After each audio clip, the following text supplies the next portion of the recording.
যেসব দেশে এই পিৎজা খাওয়া হয়, এই পিৎজার উৎপত্তি স্থল হচ্ছে ইতালি। তো ইটালি নেপোলি না, তার মানে হচ্ছে এখানে যে ডিফারেন্ট কিছু থাকবে, মানে স্বাভাবিক স্বাদে।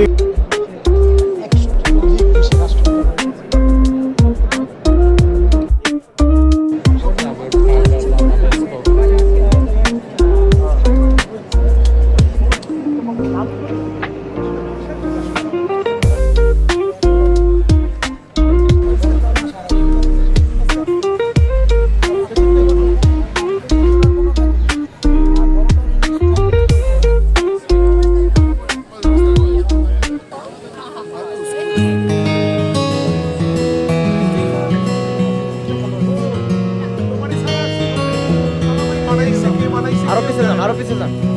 মানে কি পরিমাণে তালা মারছে।